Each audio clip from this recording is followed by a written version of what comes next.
దేశవ్యాప్తంగా క్రిస్మస్ వేడుకలు కొనసాగుతున్నాయి. డిసెంబర్ 25 నాడు యేసుక్రీస్తు జననానికి గుర్తుగా ఈ పండుగను జరుపుకుంటారు.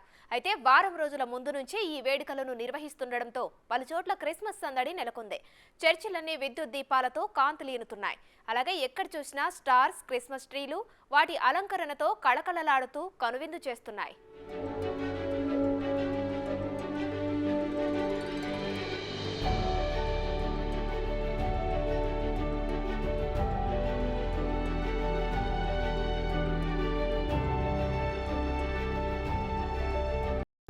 యేసు రాకకు గుర్తుగా తూర్పు దిక్కున చుక్క పొడిచిందని పురాణాలు చెబుతున్నాయి. ఈ నమ్మకంతోనే భక్తులందరూ నెల రోజుల ముందుగానే తమ ఇంటిపై స్టార్ను వెలిగించి తమ భక్తిని చాటుకుంటారు. అలాగే క్రిస్మస్ ట్రీతో పాటు తమ దేవుడు పశువుల పాకలు జన్మించాడు కాబట్టి పాకను కూడా ఏర్పాటు చేసి అందంగా అలంకరిస్తారు. ఈ క్రిస్మస్ ట్రీ పాజిటివ్ వైబ్రేషన్ను ఇస్తుందని విశ్వాసం. శీతాల దేశాలలో శీతాకాలం కడు దుర్భరంగా ఉన్న సమయంలో జీవేచ్ఛ అడుగంటుతుంది. అందుకని అప్పటి ప్రజలు పచ్చటి పైన్ లేదా ఫర్ చెట్టు మొక్కలను తెచ్చి ఇంటి బయట వాటిని అలంకరించేవారట. ఇది పాజిటివ్ వైబ్రేషన్ను తెస్తుందని భావనతో ఏర్పాటు చేసిన ఈ ట్రీ క్రమేపీ ఒక దేశం నుంచి మరో దేశానికి పాకింది.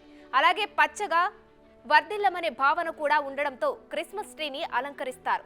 మరో కథ కూడా పురాణాలు చెప్తున్నాయి. క్రిస్మస్ పండుగ పర్వదినం నాడు ఓ చర్చిలో యేసు ప్రభు విగ్రహం ముందు అందరూ ఖరీదైన కానుకలు పెడుతుంటే ఓ పేద బాలుడు పచ్చని మొక్కను పెట్టాడట. ఆ మొక్క వెంటనే జిగేల్మంటూ బంగారు కాంతులీనిందట. అప్పటి నుంచి ఆ ఆరాధనకు గుర్తుగా కూడా క్రిస్మస్ ట్రీని ఏర్పాటు చేస్తారని చెబుతోంది.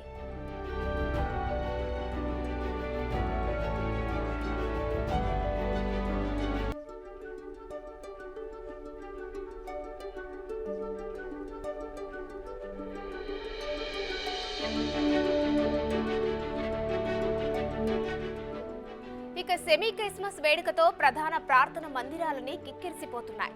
కొవ్వొత్తుల కాంతులు, స్తోత్ర గీతాలతో చర్చిలన్నీ హోరెత్తుతున్నాయి. చర్చిలన్నీ విద్యుత్ కాంతులతో తలుపులీరుతున్నాయి.